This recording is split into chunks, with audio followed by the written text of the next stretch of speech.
That beautiful Persian carpet on your floor holds more than just patterns. It conceals a secret language known only to a few. By the end of this journey, you will be able to look at any Persian carpet and see the hidden messages woven into its very fibers. We will uncover why a weaver would deliberately tie a single wrong knot, and what a garden of flowers can reveal about a long-lost empire. What is the one object in your own home you suspect has a story to tell?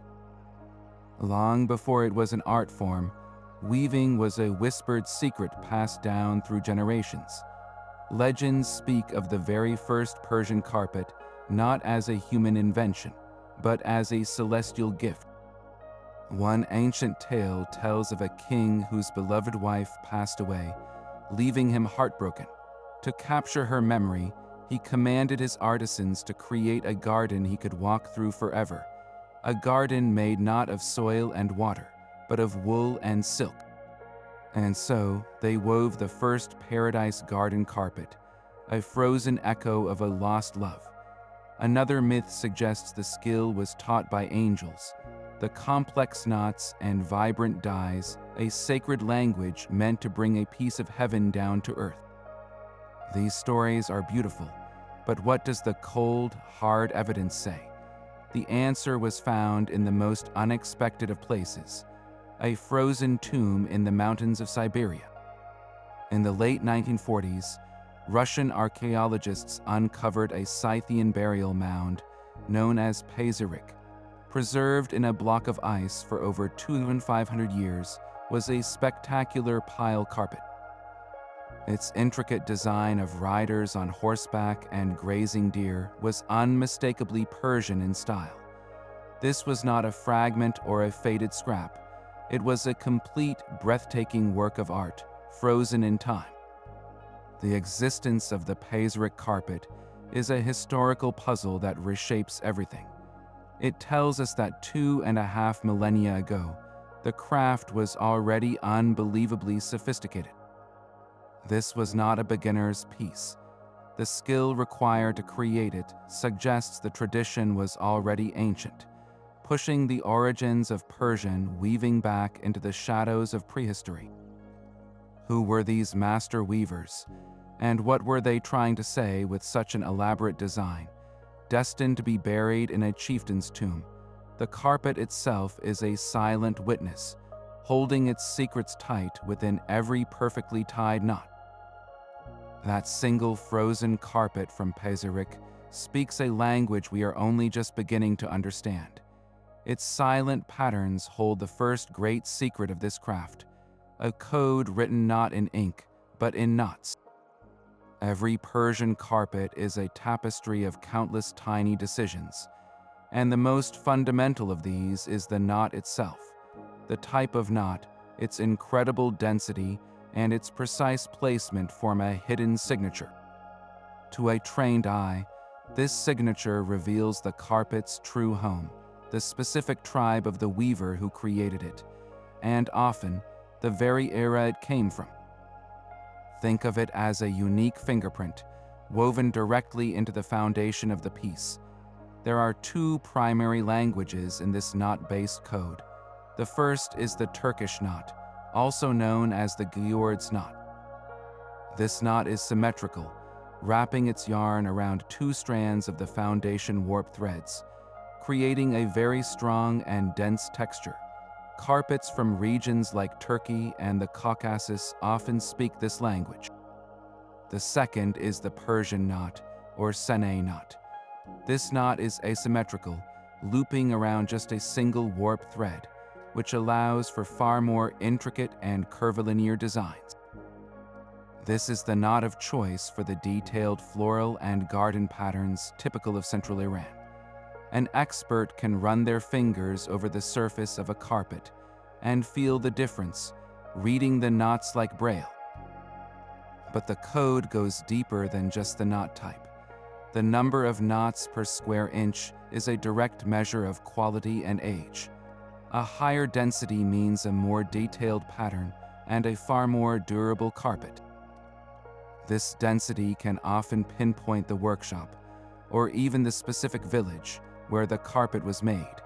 Furthermore, the way a weaver chooses to tie off a row or how they handle the edges of the design can act as a clan marker, a subtle nod to their heritage. There are even tales of master weavers deliberately inserting a single wrong knot, a deliberate flaw. This was not a mistake, but a humble acknowledgement that only God can create perfection. So, when you look at a Persian carpet, you are not just looking at a picture. You are looking at a woven autobiography, a story told one knot at a time. And if the knots tell us who made it and where, the colors whisper the secrets of how they managed such brilliant centuries before modern chemistry. Those knots form the very words of a secret language, but the overall design, the central field of the carpet, is where the story unfolds into a complete map.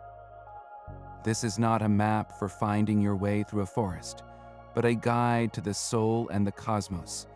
The most profound of these hidden maps is the Paradise Garden, or Chahar Bagh. Imagine a perfect walled garden, divided into 4 equal parts by 2 gentle streams of water. In each quadrant, trees heavy with fruit and flowers bloom in eternal spring. This is the image woven into countless Persian carpets. It is a symbolic map of paradise itself, a miniature universe of order, harmony, and divine beauty. For the weaver, creating this garden was an act of devotion, a way to bring a piece of heaven into a humble home. The 4 quarters represent the world, the flowing channels are the rivers of life, and every flower and tree is a soul in bliss. But this map could also be startlingly literal. There are carpets believed to be blueprints of actual royal gardens, with specific pathways, pavilions, and water channels meticulously recorded in wool and silk. A nobleman could roll out his garden and walk its paths even in the depths of winter. The central field can also tell a story of journey and protection. You will often see a central medallion, a sun-like burst that acts as the heart of the design. Radiating from this heart are intricate vines and leaves, a system that mirrors the planets orbiting a star. In some tribal pieces, the entire design is a protective diagram, a spiritual shield with symbols meant to guard the home from evil. Every element, from the border that acts as the protective wall to the smallest bud, has a purpose. So the next time you see a Persian carpet, do not just see a pattern. Ask yourself, what kind of map is this? Is it a guide to the afterlife, a snapshot of a king's favorite retreat, or a chart of the heavens? This hidden cartography is one of the craft's most beautiful secrets. But how did the weavers create these vibrant maps with such stunning, lasting color? The answer lies in a frantic search for a single, elusive shade of red. That frantic search for the perfect red leads us to a deeper mystery, one of identity. In a tradition where weavers often worked in collective anonymity, how could an artist ever say, "This was my work"? They found a way, not by signing their name, but by weaving their very soul into the design. This is the weaver's signature, a hidden mark of authorship and pride. You will not find a written name or a date. Instead, you must look for a subtle disruption in the perfect symmetry, a single element that seems out of place to the untrained eye. A cluster of flowers might bloom in a color found nowhere else in the carpet. A unique, tiny animal could be hidden in the dense foliage of the border, a personal totem for that artist alone. Sometimes, the signature is a deliberate mistake, a single knot tied in the wrong color or a pattern that intentionally breaks its own repetition. We previously mentioned the philosophical belief that only God is perfect, and this humble flaw was one expression of that. But on another level, it was also a quiet act of defiance, a way for the weaver to immortalize their hand in the creation. It was their way of whispering, "I was here." Consider the vast palace workshops where countless artisans worked on a single, monumental carpet for a king. Their individual names were lost to history, consumed by the glory of the ruler who commissioned it. Yet, if you know where to look, you can still find them. One weaver might have woven a specific, intricate leaf shape that was their personal signature. Another might have repeated a unique geometric motif in a corner, a symbol known only to their family or village. These were acts of quiet pride, a way to claim a sliver of immortality within a vast, anonymous project. Finding these signatures today is like discovering a hidden message from the past. It transforms the carpet from a beautiful object into a personal dialogue with the person who created it. Someone who lived, breathed, and poured their skill into every knot. Their name is forgotten, but their signature remains, a silent testament to the human hand behind the divine pattern. And if a weaver could hide their identity in the design, what other profound beliefs did they encode into the very symbols they used? That hidden signature woven by a proud artist is just one layer of a deeper symbolic language. Now, look at the very shape of many Persian carpets, and you might see a familiar architectural form, the mihrab. This is the prayer niche found in every mosque, the arched alcove that points the faithful toward Mecca. On a carpet, this design creates a sacred space for an individual's prayers, a personal mosque that can be unrolled anywhere. But here lies the riddle.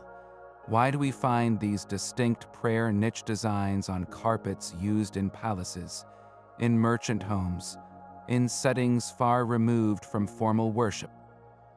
The answer weaves together faith, history, and a quiet form of resistance. In times of peace and prosperity, a mihrab carpet in a wealthy home was a simple declaration of piety, a beautiful way to integrate daily devotion into the fabric of life. Yet history in the region was not always peaceful.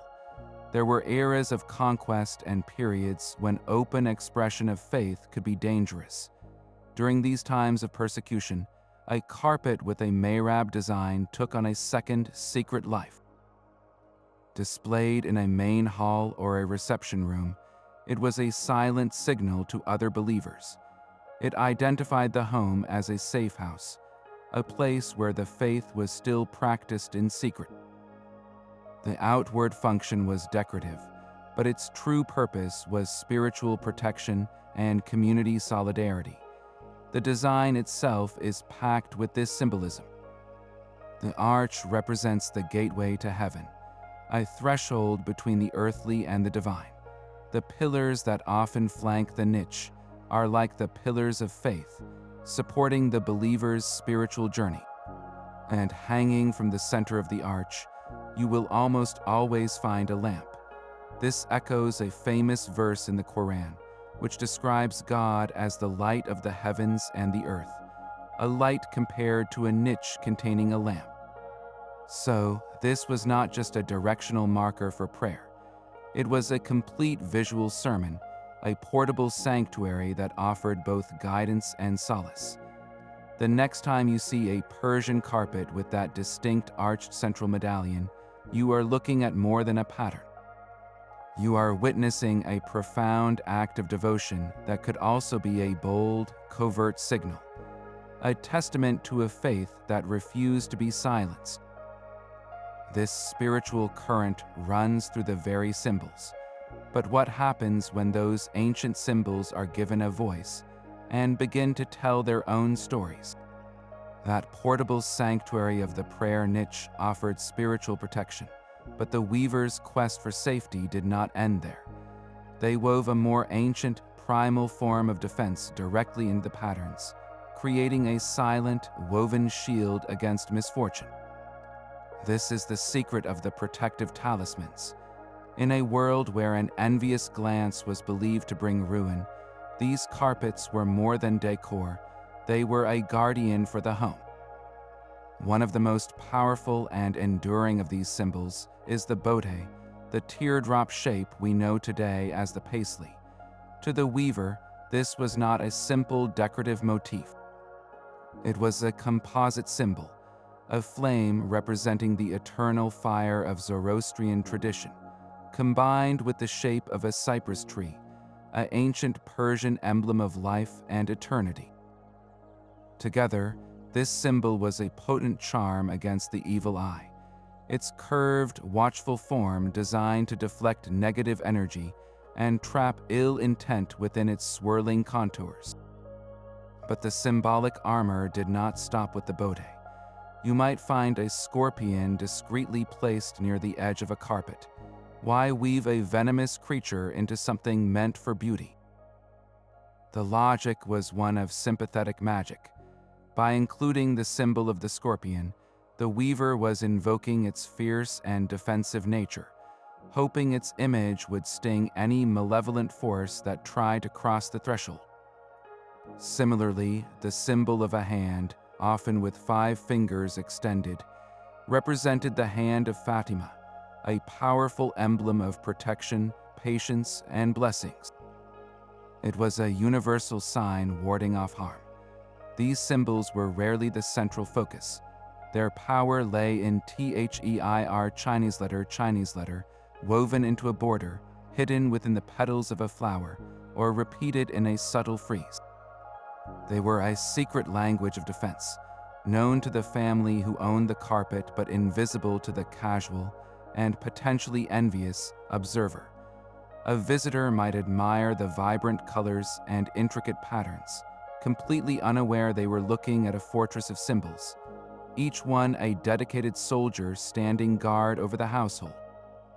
So the next time your eye is drawn to a repeating shape in an antique carpet, ask yourself, is this merely a pattern, or is it a whispered spell for protection? What other secrets are lying in plain sight, waiting for someone who knows how to look? Those protective talismans were woven with colors so vibrant they have defied the centuries. This brilliance was no accident, but the result of a lost alchemy, a secret science of color passed down through generations of dyers.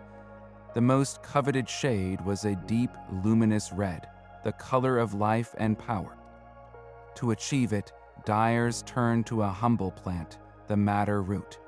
But the secret was not just in the root itself, it was in the timing of the harvest. A root harvested after 3 years would yield a brick red. Wait for 5 years, however, and you would get that legendary crimson, a color so rich it seemed to hold its own light. The process was a ritual involving soaking, crushing, and fermenting the roots in precise sequences, a recipe guarded as fiercely as any family treasure. For the majestic blues that evoke the night sky, there was indigo, a dye so potent it required a magical transformation. The vat of indigo appeared not blue, but a murky yellow-green. Only when the wool was pulled out and exposed to the air did the true color reveal itself, oxidizing into that deep, enduring azure.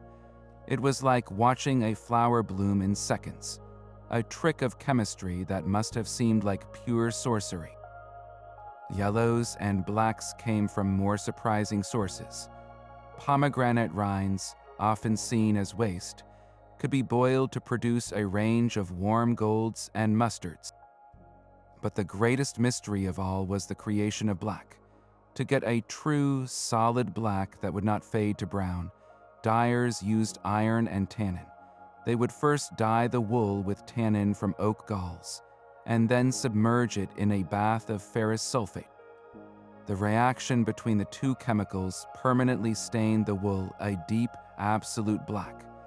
This knowledge of metals and organic reactions was chemistry centuries before the modern laboratory existed. Each family of dyers had their own guarded variations, their own secret ingredients. Some added a specific type of vinegar to brighten a hue. Others used the water from a particular mountain spring, believing its mineral content was the key. This is why the colors in an antique carpet feel so alive. They are not flat and uniform, but have a subtle depth and variation that synthetic dyes can never replicate. These colors have a soul because they came from the earth.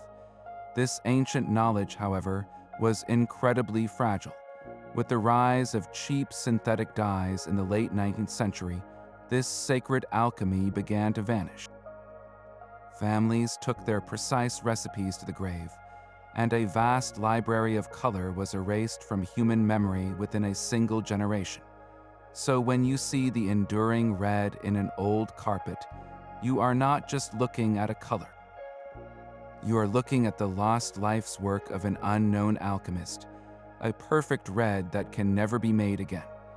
That lost alchemy of color was given its most precious canvas on a fiber, both humble and mysterious, camel wool. Among the finest and most sought-after Persian carpets, you will find a handful woven not with sheep's wool, but with the soft, downy undercoat of the camel. This was not a common material.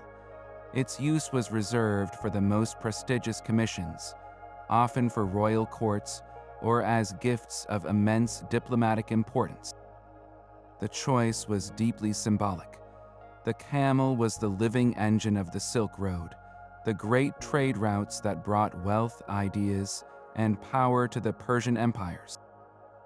A carpet woven from its fleece was, therefore, a direct symbol of that wealth and far-reaching influence. It was a statement piece, whispering of vast caravans, exotic goods, and a kingdom connected to the wider world.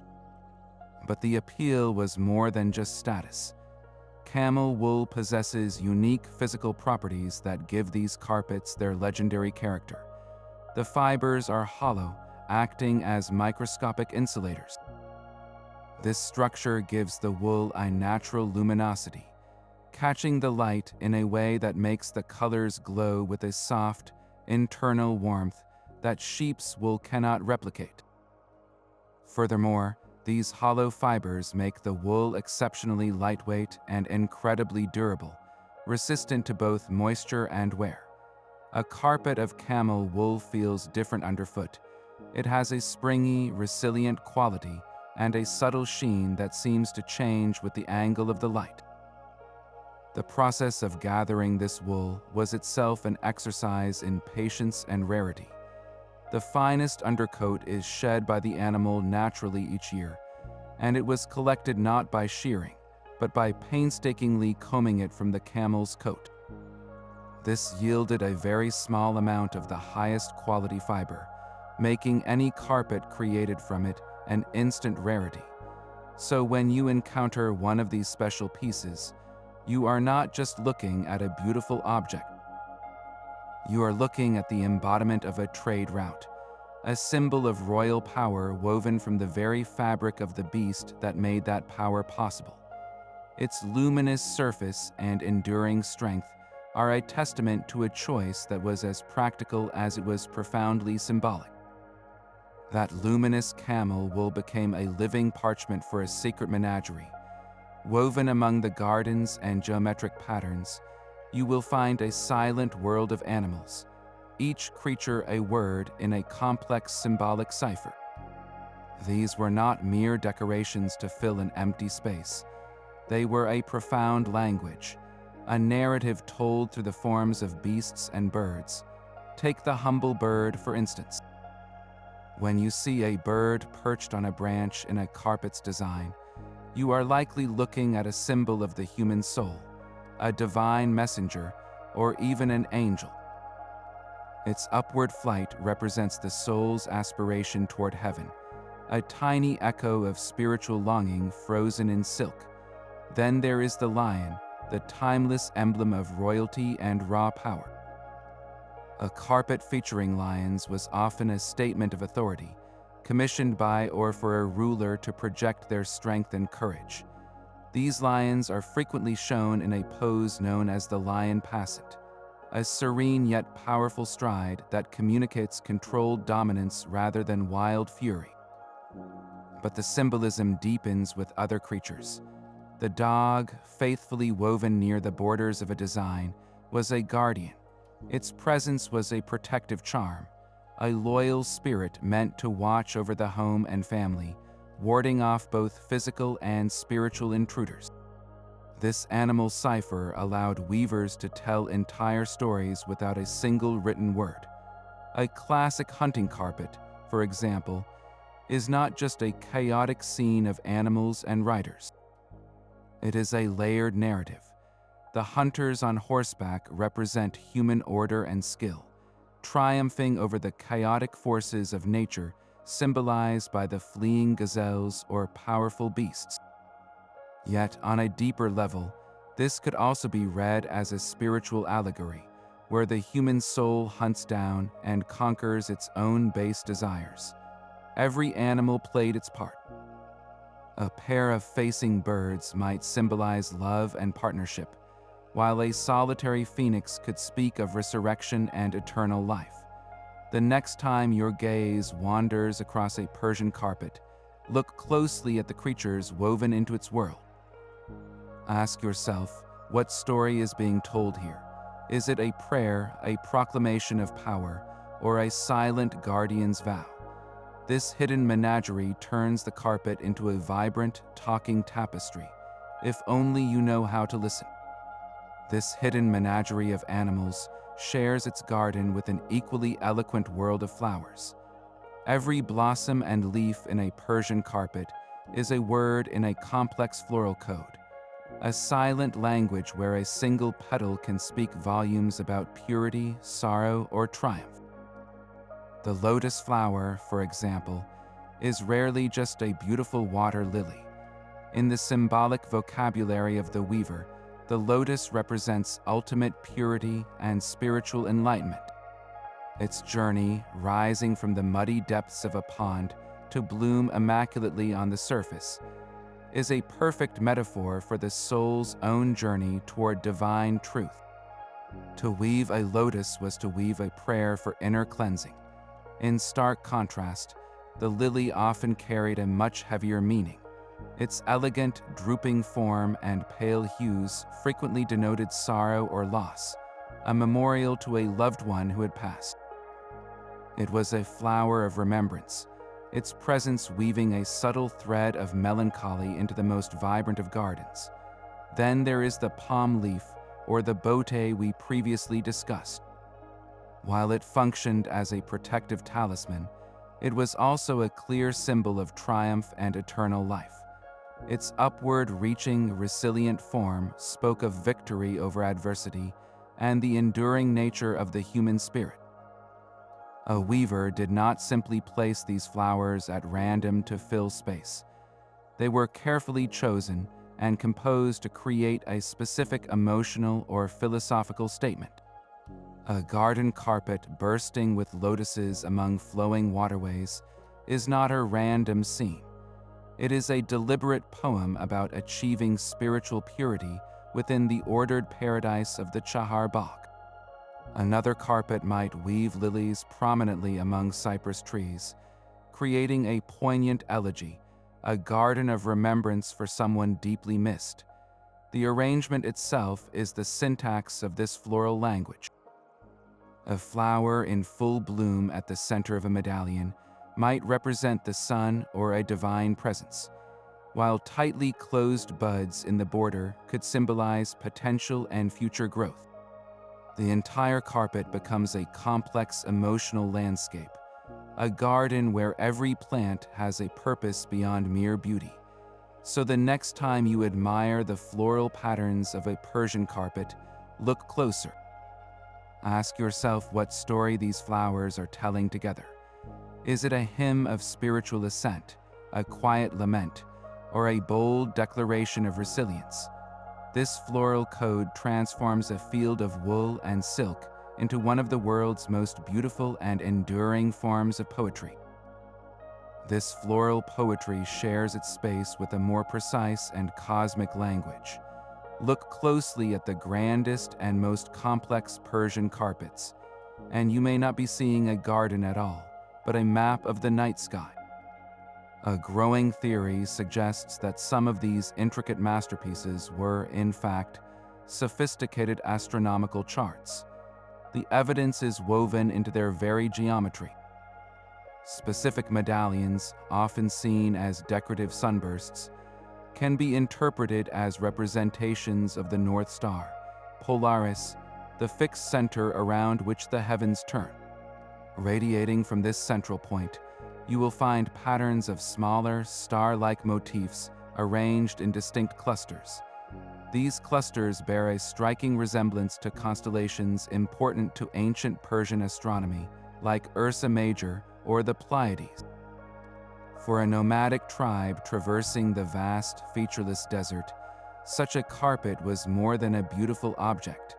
Unrolled inside a tent, it became a functional tool, a permanent and portable star chart. An elder could point to the woven patterns and teach the younger generation how to navigate by the actual stars outside, turning a family heirloom into a survival guide.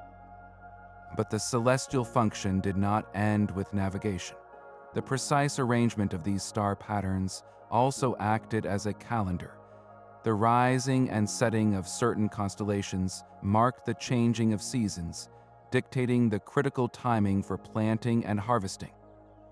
The appearance of a specific woven constellation could signal the arrival of spring rains or the approach of the dry summer, guiding the tribe's pastoral movements. Furthermore, these cosmic calendars were essential for religious observance, marking the dates of important festivals and holy days that were tied to the lunar and solar cycles. The carpet, therefore, was a complete cosmic interface. It connected the earthly realm of the nomadic weaver to the divine order of the cosmos, blending practical necessity with profound spirituality. It was a classroom, a calendar, and a temple, all woven into one. The next time you stand before a large, geometric Persian carpet, try to see beyond the pattern. Could those repeating shapes be a frozen snapshot of the Milky Way? Could this textile be a silent conversation with the stars? That cosmic map woven into the stars finds its most powerful anchor in the very heart of the carpet. The central medallion is far more than a decorative focal point. It is a universe in miniature, a dense knot of hidden history. Its origins are as layered as the carpets themselves, and its shape is a direct echo of the dynasty that first championed it. Look at a classic medallion from the Safavid era, the golden age of Persian weaving. You will see a symmetrical, often lobed form, radiating precise, intricate patterns. This was no accident. The Safavid rulers were powerful shahs who saw their empire as the center of the world, a beacon of divine order. The medallion became their symbolic shield, a protective emblem of royal authority and spiritual power. Its perfect symmetry mirrored the cosmic order they believed their rule upheld. But travel back further in time, and you find a different story. In carpets from the Timurid period, the medallions often have a sharper, more angular quality, reflecting the influence of Central Asian art and a different view of the cosmos. The shape itself is a historical marker, a silent testament to the rise and fall of empires. So what does this central form truly represent? The theories are as rich as the patterns. The most enduring is that the medallion is a stylized sun, the source of all life and light. From this radiant center, all other patterns flow like rays of light, illuminating the garden of the field. In this view, the carpet is a captured sunrise, an eternal day woven in wool. Another compelling idea frames the medallion as a divine shield. In a spiritual sense, it acts as a protective disk, a symbolic barrier against chaos and malevolence. The complex patterns within it are not just decoration, but a kind of spiritual armor, a woven fortress for the soul. Look closely at how the elements of the border often seem to point inward, toward this central form, as if paying homage. This reinforces the third and most profound interpretation, that the medallion is the axis mundi, the still point at the center of the universe. In ancient Persian cosmology, this was the point around which all of creation revolved, the connection between heaven, earth, and the underworld. The patterns that radiate from it are not just rays of light, but the very pathways of existence, the unfolding of life from a single divine source. The next time your eye is drawn to that central shape, ask yourself, what kind of center am I looking at? Is it a sun, a shield, or the navel of the world? This single element holds the deepest cosmological secrets of the people who created it, a silent declaration of their place in the cosmos. That central axis of the universe, the medallion, could also serve as the heart of a family. For nomadic tribes, a carpet was far more than a floor covering. It was their library, their archive, and their most precious historical document. In a culture without a written language, these intricate patterns became a living memory bank, woven to preserve everything a people could not afford to forget. A single carpet could encode the entire story of a tribe's great migration. A series of specific geometric motifs might chart their journey, with each distinct pattern representing a mountain they crossed or a river they forded. The colors chosen for these sections could tell a parallel story, a shift from the cool greens of a lost fertile valley to the warm ochres of the harsh desert they eventually called home. This was history written in wool, a tangible map of their ancestral trek. Beyond geography, these carpets held the stories of people and events. The tale of a beloved leader could be immortalized in a unique border pattern, repeated like a chorus in an epic poem. A great victory in battle might be symbolized by a new, aggressive motif, perhaps a stylized sword or a cluster of arrows, integrated into the design from that point forward. Conversely, a period of famine or loss could be marked by a more subdued palette or the introduction of a specific summer symbol. This was not just decoration, it was genealogy and collective memory. A young woman learning to weave was not simply learning a craft, she was learning to read and write her people's history. Her mother would sit with her, explaining that this cluster of diamonds remembers the winter the snows saved us, and this hooked shape honors the chieftain who led us to safety. The carpet became an interactive text, with each generation adding its own chapter to the ongoing narrative.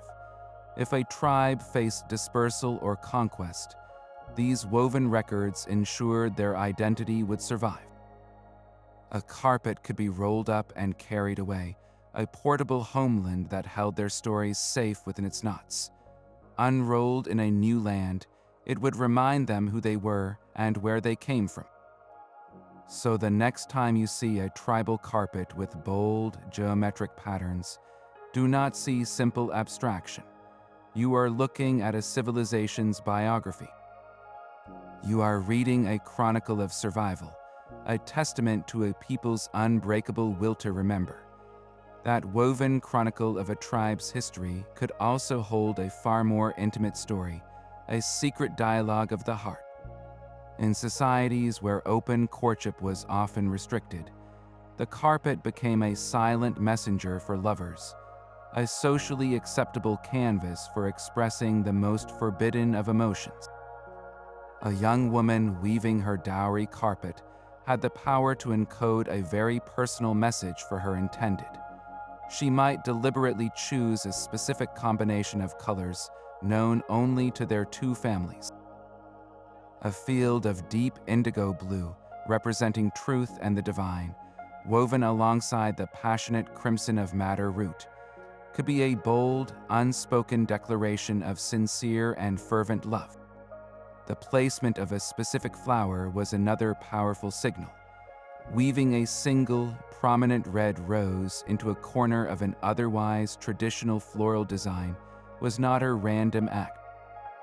In this secret language, The rose was a universal symbol of passionate love and beauty. Its deliberate inclusion was a clear yet deniable message of deep affection. Perhaps the most ingenious codes were woven into the borders. A complex, repeating geometric pattern might be suddenly and subtly broken. In one precise location, the rhythm of diamonds or hexagons would shift, with one element turned at a different angle or rendered in a contrasting color. To anyone else, this would look like a simple weaving error, a minor flaw. But to the recipient who knew the code, this break in the pattern was a precise instruction. It could indicate a specific day of the week based on its position along the border, or even point toward a secret meeting place, like the northern corner of the family's garden. The very structure of the carpet provided the cipher.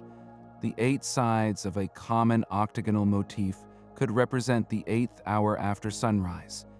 A series of 5 distinct flowers in a row might signify the 5th day of the month.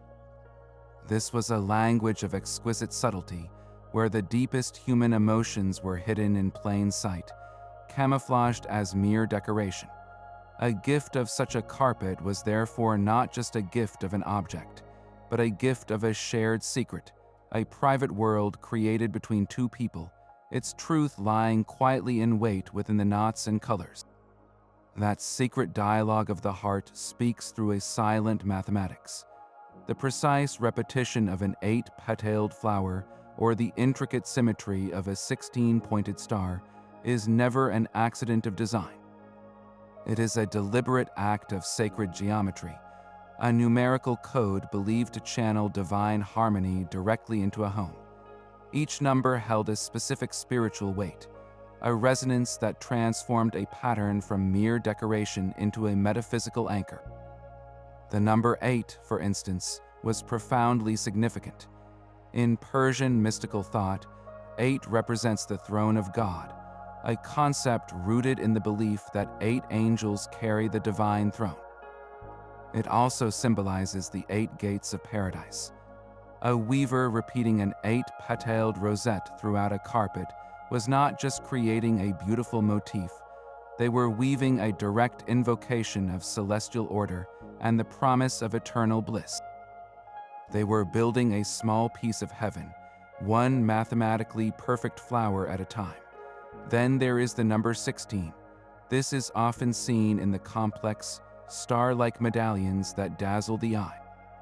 16 is the number of perfection and completion, a doubling of the sacred 8 that amplifies its power. It represents a state of absolute spiritual balance. When you see a 16-pointed star at the center of a carpet, you are looking at a symbolic attempt to freeze a state of perfection in time, to capture a moment of divine equilibrium within the fibers of wool and silk. The repetition itself is a form of spiritual technology. By repeating these sacred numbers in a rhythmic, unbroken sequence, the weaver was creating a resonant field. The idea was that this mathematical harmony in the physical world would attract a corresponding harmony into the spiritual and emotional life of the household. It was a way to align a humble dwelling with the cosmic order, to make a home a true sanctuary of peace. So the next time you count the petals on a woven flower or the points on a star, remember you are not just counting. You are deciphering a numerical prayer, a silent equation for balance that has been quietly influencing the space around it for centuries. That sacred geometry of numbers could also become a dangerous political cipher. When empires clashed and invaders marched across the land, the carpet loom transformed into a quiet battlefield. The vibrant patterns you see are not always what they seem. In times of foreign occupation or under the rule of a despised tyrant, weavers could not openly protest, so they wove their dissent into the very fabric of their art. This was their silent rebellion, a language of resistance visible only to those who shared their plight, A beautiful garden carpet, for instance, might appear to be a simple scene of paradise. But to a knowing eye, a specific flower woven in a corner, one that never appears in nature, could be the secret symbol of a deposed royal family.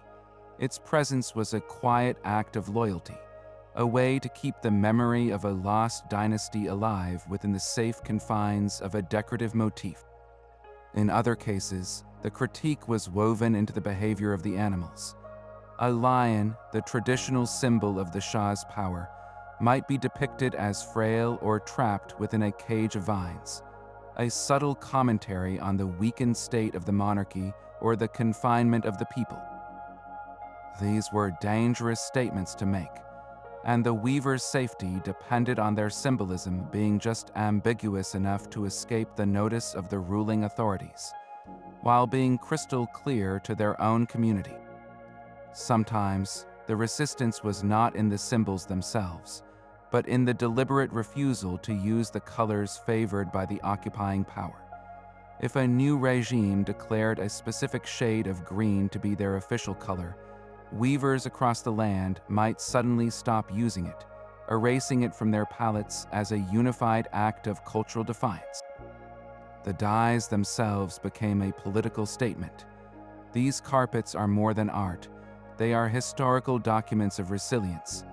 They tell us that even when a people's voice was silenced in the public square, it continued to speak eloquently and courageously from the floor of their own homes. How many other acts of quiet bravery are hidden in the patterns we walk over every day?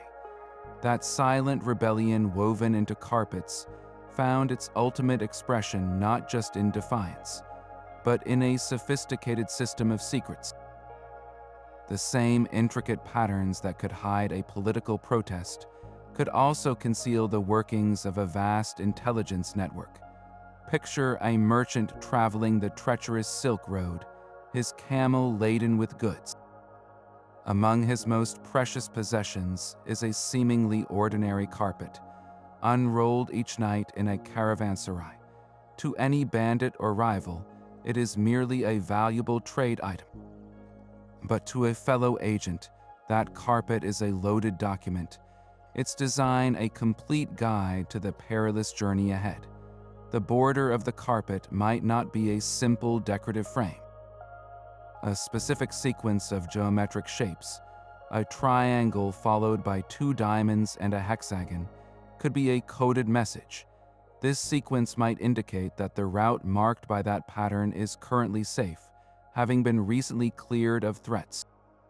Conversely, a different combination, perhaps a series of broken lines or jagged motifs, could be a stark warning of a dangerous mountain pass controlled by brigands, or a region where the local ruler was hostile.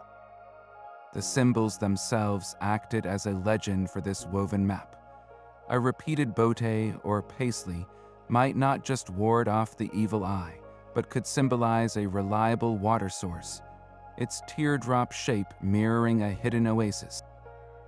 A specific floral medallion could represent a particular caravanserai known to be friendly, a safe house where a merchant spy could find shelter and exchange information.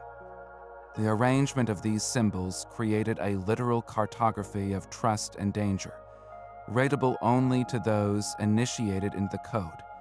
The merchant did not need to carry incriminating papers that could be discovered. His cover was his trade, and his map was openly displayed beneath his feet. A fellow spy, upon entering the merchant's tent and recognizing the specific configuration of motifs, would know immediately that he was in the presence of a friend. They could then communicate freely, sharing vital updates about shifting political alliances or changing trade conditions, all under the guise of bargaining for goods. This system turned the entire Silk Road into a tapestry of whispers, with carpets serving as the encrypted nodes of a network that moved more than just silk and spices. They moved information, the most valuable commodity of all. That woven map of spies and merchants also guided a very different kind of traveler, one journeying inward. For a Sufi mystic, the carpet underfoot was not a guide across deserts, but a detailed chart for the soul's ascent to God. This was its ultimate purpose as a spiritual tool, a physical aid for achieving divine union. The entire design was engineered to induce a trance-like state of meditation. The repetitive, rhythmic motifs act as a visual mantra, their endless, perfect repetition calming the conscious mind and allowing the seeker to slip into a deeper consciousness. Your eyes do not wander randomly, they are pulled into a current, following the flow of vines or the pulse of geometric shapes toward a single destination. The journey always moves from the outer border, which represents the material world and the confines of the self, inward toward the center, the symbol of divine unity. Every step across the carpet is a symbolic step away from earthly attachment. The intricate patterns you cross are the trials and distractions of the ego, the illusions one must see through on the path. As the mystic's gaze moves inward, the patterns often become more complex and intense, mirroring the increasing difficulty of spiritual concentration as one approaches the divine. Finally, the seeker arrives at the central medallion. In this context, that central point is not a sun or a shield, but the heart of existence, the point of absolute unity where the individual soul merges with God and all sense of separation dissolves. The mystic does not simply look at this center, they strive to become it, to lose themselves completely in that still, silent point. The carpet, therefore, is a ladder. Its patterns are the rungs, and its center is the ultimate goal.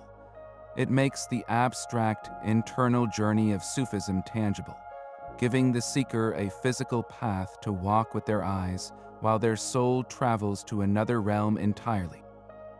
How many of these beautiful carpets, now admired in museums and living rooms, were once the sacred ground for a mystic's most profound and transformative experiences. That mystical ladder for the soul was built in legendary cities of wool and silk, places whose very names became synonymous with perfection. Isfahan, Tabriz, and Kashan were not just locations on a map. They were the epicenters of a cultural revolution, each with a secret signature woven into every piece they produced. In the royal workshops of Isfahan, under the gaze of the Safavid Shahs, weavers achieved a level of detail that seemed almost supernatural. Their secret was not just skill, but a profound understanding of scale and illusion. They mastered the art of weaving curvilinear patterns, creating flowing vines and delicate blossoms that appear to sway in an unseen breeze, a technique so difficult it was thought to be a form of magic. The weavers of Tabriz, a crossroads of empires, specialized in monumental narrative carpets. Their secret was pictorial storytelling, translating epic poems and historical battles into breathtakingly detailed woolen tapestries. They knew how to use color to create depth, making some figures recede and others leap forward, turning a flat surface into a window to another world. And then there was Kashan, famed for its sublime silk carpets. The masters of Kashan possessed a secret so precious it was guarded like a state secret, the ability to spin silk so fine and dye it with such clarity that the resulting carpet shimmered like a mirage, its surface appearing and disappearing with the light. Yet the golden age of these cities did not last forever. Wars, economic collapse, and invasions caused these great workshops to fall silent. The specific style of a particular Isfahan workshop, with its unique shade of rose and a distinctive way of rendering a willow tree, would vanish from the world almost overnight. The masters took their personal recipes and techniques to their graves, and with them, entire chapters of the art form were erased. For centuries, these lost styles existed only as ghosts, mentioned in old texts or glimpsed in the faded backgrounds of European paintings. The quest to revive them became an obsession for historians and artisans. They would find a fragment of a 500-year-old Persian carpet buried in a vault and spend years reverse engineering its knots, trying to replicate the exact tension and twist of the wool. They analyzed minute flecks of dye under powerful microscopes, searching for the botanical fingerprints of the long-lost plants that created those colors. It was a race against time, a desperate attempt to learn a language that had no living speakers. This painstaking work has allowed us to hear whispers from the past, to partially resurrect patterns and palettes once thought gone forever. Yet some secrets remain stubbornly silent. We can replicate the knot, we can approximate the color, but we may never fully recover the soul, the intangible genius that a master weaver poured into every single loop of thread. The lost cities of weavers remind us that human knowledge is incredibly fragile, and that some beauties once lost can only be mourned, never fully reclaimed. Even the most perfect carpet could fall victim to time or accident, yet its story did not have to end there. The most elite circle of artisans possessed a secret so profound it bordered on the magical, the art of invisible mending. This was not simple repair. It was a form of resurrection, a process where a master restorer could weave new threads into a centuries-old carpet and make them vanish completely, leaving no trace of their work. The challenge was immense. They were not working with new wool and fresh dyes, but with materials that had aged for hundreds of years. Their first secret was the replication of time itself.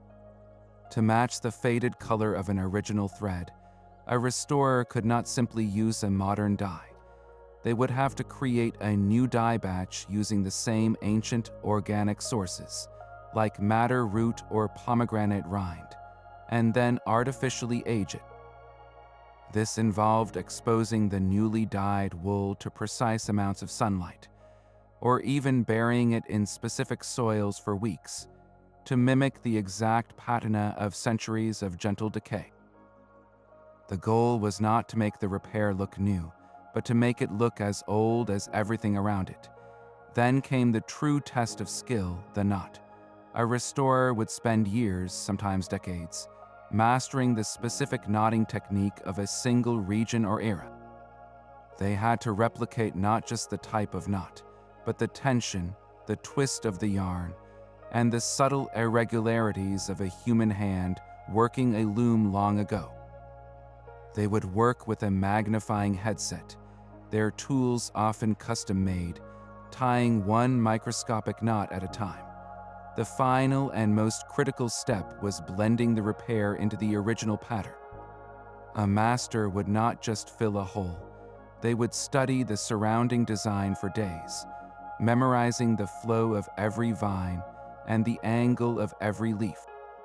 They would then continue that pattern seamlessly across the repaired section, ensuring the artistic rhythm remained unbroken.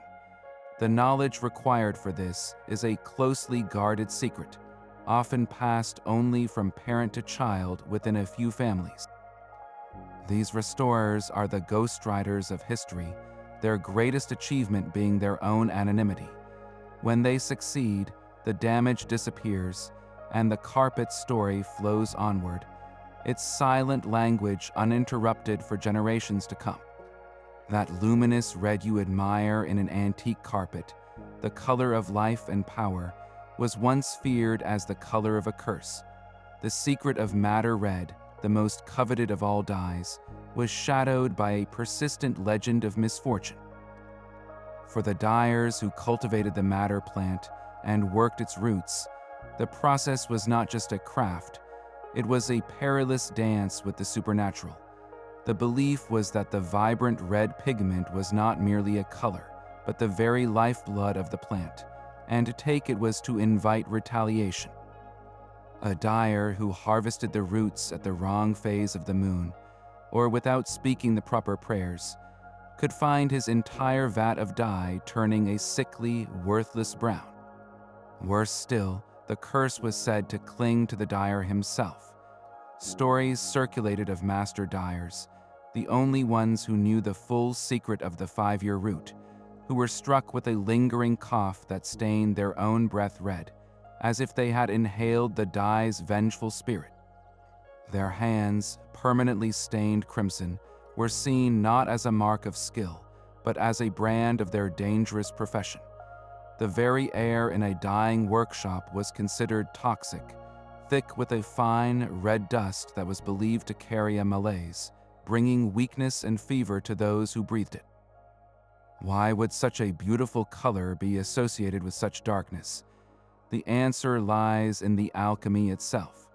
The process of creating the dye was a kind of controlled decay. The roots were not simply boiled, they were fermented in dark pits, a process that could smell like death and attracted swarms of insects.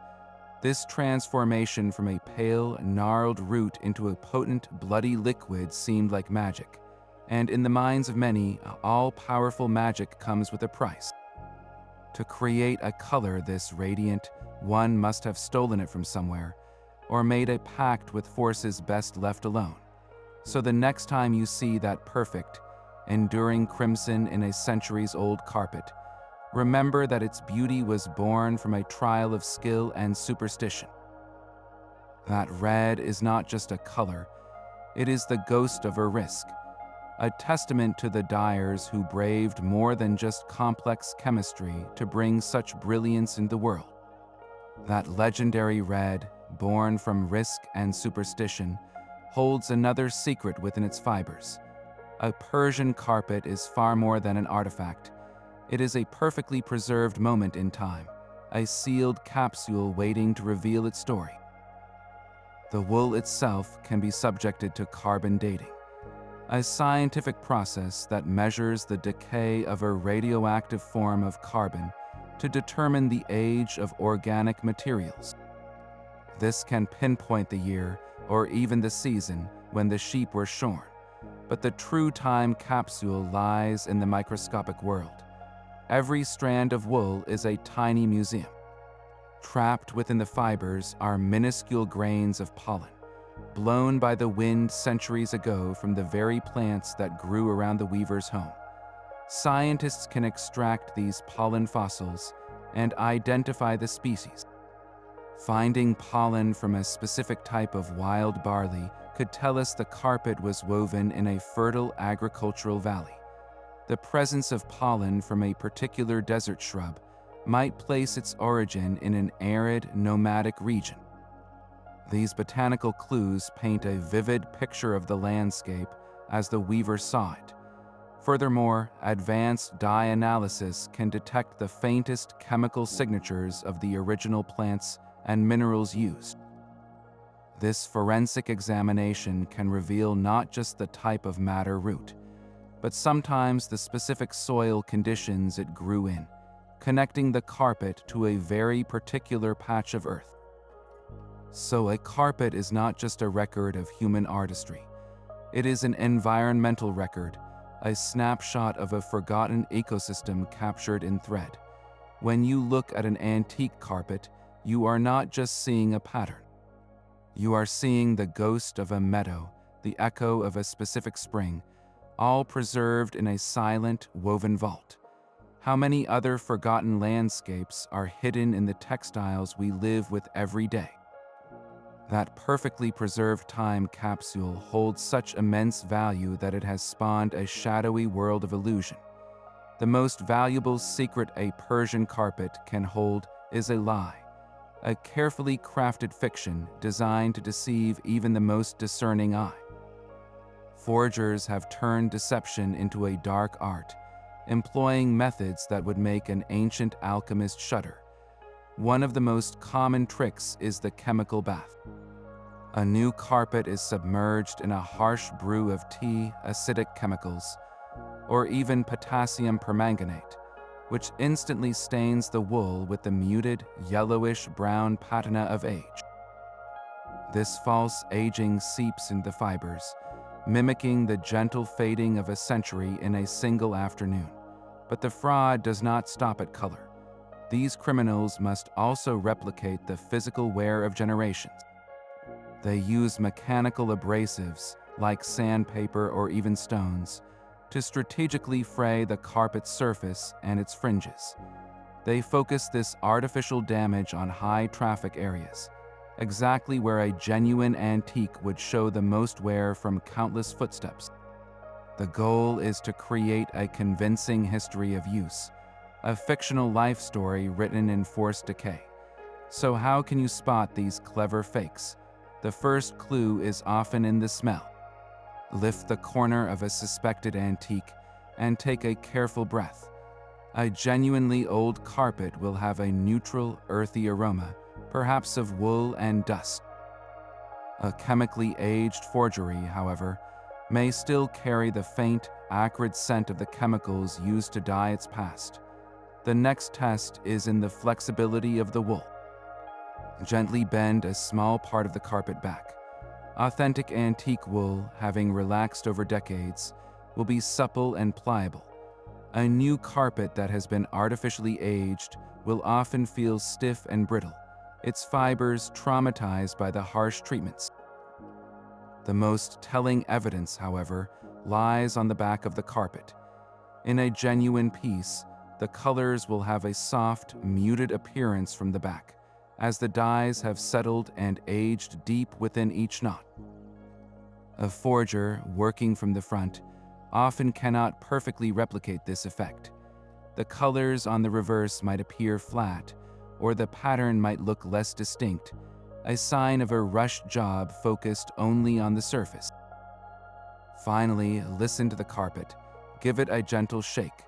An antique, with its hand-spun wool and natural foundation, will make a soft, muffled thud.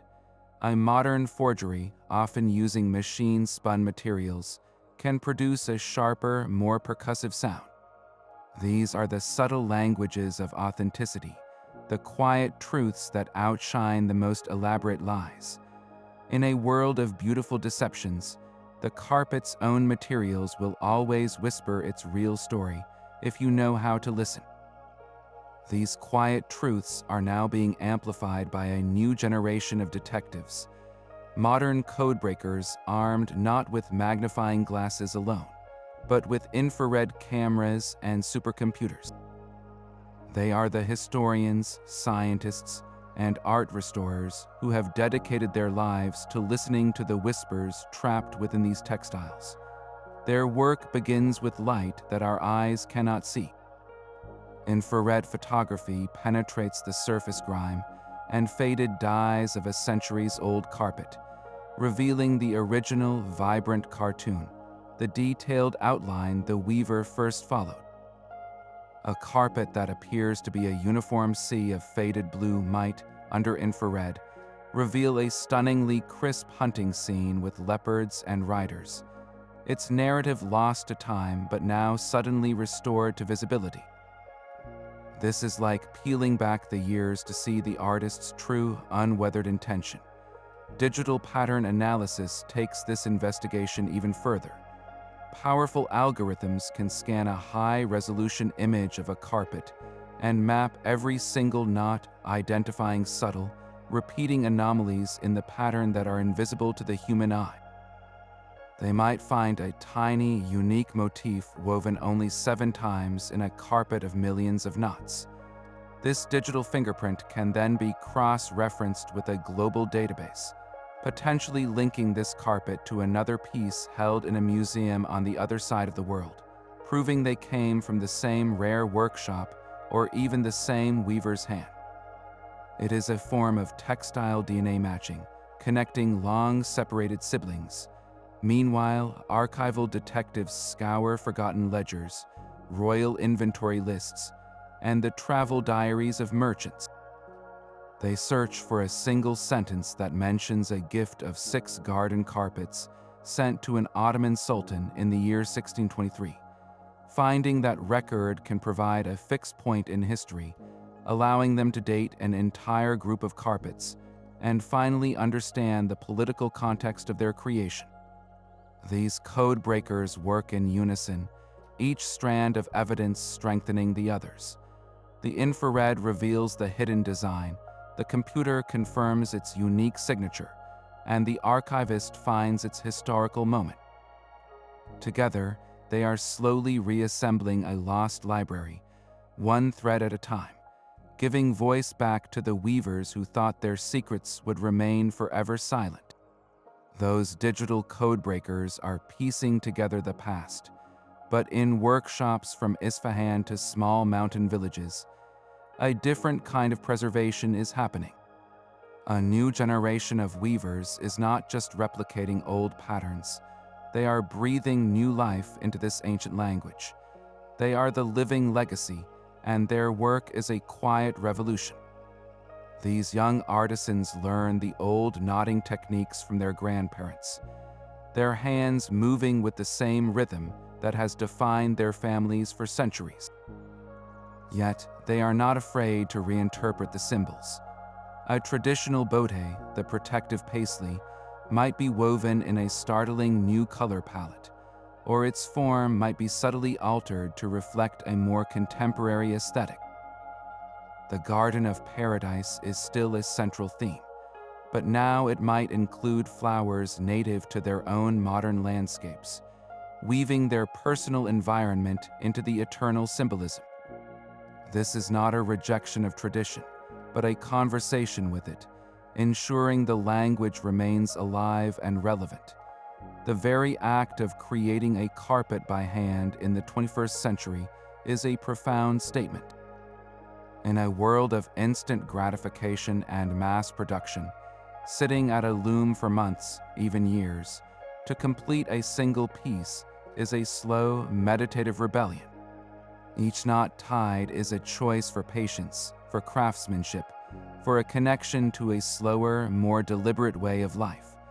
The rhythmic click of the weaver's tool and the gradual emergence of the pattern become a form of active meditation, a counterpoint to the frantic pace of the digital world. This slow creation imbues the final object with a different kind of value, one that cannot be measured by speed or efficiency. When you purchase a carpet from such a weaver, you are not just acquiring a beautiful object. You are investing in a human-scale timeline, in a piece that contains thousands of hours of focused intention and cultural memory. You are bringing a fragment of that quiet rebellion into your own home, a woven sanctuary of slowness. The ancient secrets are safe, not locked away in a museum, but living on in the nimble fingers of those who are both honoring the past and weaving a new future with every single thread. From the very first knot tied in a frozen tomb to the digital code breakers of today, we have unraveled 20 hidden layers of meaning within the Persian carpet. It is a secret language of love, a map of the stars, a shield against evil, and a chronicle of forgotten tribes. These textiles are not mere floor coverings. They are frozen poetry, woven libraries, and silent witnesses to centuries of human joy, sorrow, and resilience. Each thread we have followed reveals a deeper truth, that these objects are alive with stories, waiting only for a curious eye to read them. So the next time you walk past a work of art, any art, pause for a moment. Look beyond its surface beauty and ask what silent messages it might hold. What hands created it, and what world did they live in? Every crafted object is a key to a hidden door. Tell me in the comments, which of these 20 secrets resonated most deeply with you? Which story, woven in wool and time, will you carry with you and share?